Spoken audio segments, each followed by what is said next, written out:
Hi ma'am, see, ada kira dengan komat cross side gaani kira. Cross side gaani ko apula komat kelly. Ekani kickboxing email. Ye to kodama apni check කරන්න ලේසි.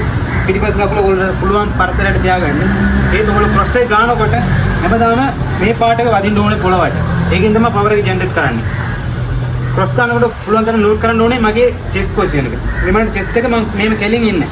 කෙලින් ඉන්නකොට මෙතන ඉඳලා තමයි අත එන්නේ. මම හැමතිස්සම 45 degrees ඉන්න ඕනේ. එතකොට chest එක මෙතන තියෙනවා මගේ shoulder එක. මෙතන ඉඳලා power එක ගන්නකොට power එක වැඩි. මම jab ගන්නකොට මගේ බර තියෙන්නේ මේ කකුලේ. cross එක නිකන් ගන්න. ඒ කියන්නේ cross එක මගේ body එකකින් cross වෙලා යන තමයි cross කියලා කියන්නේ. නිකන් ගෙවුවද යාට counter කරන්න ලේසි. හැමතිස්සම setup එක තමයි cross එක ගන්න. jab එක වල නිකන් ගෙවුවට කමක් නැහැ. ඒ cross එක ගන්නකොට මොනවද setup එකකින්ම ගන්න ඕනේ. cross ගන්නකොට main එක note කරන්න ඕනේ වාගේ body එකකින් තියෙන්න ඕනේ. මෙතන A කියලා fix කරන්න. මෙතන B. A to B, B to A. එච්චරයි. ගන්නකොට main එක මේ ඔය ගාන පැත්තට ඔයාගේ knee එක point වෙන්න ඕනේ. මම cross එක කෙලින් ගන්නවා නම් knee එක point වෙන්නේ කොයි කෙලින්. side එකට point වෙන්නේ. එතකොට power එක එට මෙට යනවා. එනිසා මම jab එක කරා cross එක ගන්නකොට එමත්සම point වෙන්නේ. same thing. අත චුට්ටක් rotate කරන්න. එතකොට මගේ chin එක protect. මෙහෙම ගන්න පුළුවන්. ඒ චුට්ටක් rotate කරන්න. එතකොට මගේ chin එක protect. හරි. cross එක ගන්නකොට නිකන් මෙහෙම ගන්නෑ මූණ full open. යා cross එක ගියොත් වදින්න chance වෙයි. එමත්සම මෙතන හිටියා මේක මේ අත එමත්සම උඩ.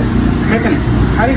තව එකක් cross ගන්නකොට අත නිකන් bed එක කියලා හිතාගන්න. වතුරක් තියෙන එක. ඒක නිකන් dip කරනවා වගේ. මෙතන හිටියා බර මෙතනින් ඕගොල්ලෝ අර ඩිස්ට්‍රෝ කරනවා වගේ. sorry මේක. මෙතන හිටියා එච්චර. මේක අත මේකෙන් රිටර්න්. මෙතනින් උෂ්ණ පිට කරන්නේ. හෙඩ් එක චුට්ටක් එළියට. එළියට මේ රේන්ජ් එකේ. එමෙන්න මේ අත මෙතන කවර් කරන්න ඕනේ. මෙතන.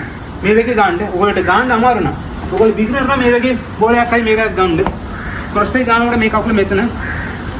මේ කකුල මෙතන. cross එක ගන්නකොට ඔයගොල්ලෝගේ knee එක මෙතන වදින්න ඕනේ. මේක බේසික් ඩ්‍රිල් එකක්. මෙතන ගියා ආයෙ රිටර්න් ආවා. මෙතන ගියා ආයෙ රිටර්න් ආවා. මේ වගේ ඩ්‍රිල් එකක් කරන්න. ඒකෙන් ඔයාලට ඊසි මාට චුට්ටක් සයිඩ් එකෙන් බලන්න. සයිඩ් එකෙන් බලනවා මේ. මෙතන ගියා. මෙතන ගියවුවා ආයෙ රිටර්න්. ගියවුවා රිටර්න්. cross කරනකොට මේ පොසිෂන් එකේ හෙඩ් එක ඉස්සරහට යන්නේ. මේක ලයින් එක නා ලයින් එකට ඉස්සරහ හෙඩ් එක කවදාවත් යන්නේ ලයින් එකම තියෙන්න ඕනේ මේ ලයින් එක. හරි. ප්‍රැක්ටිස්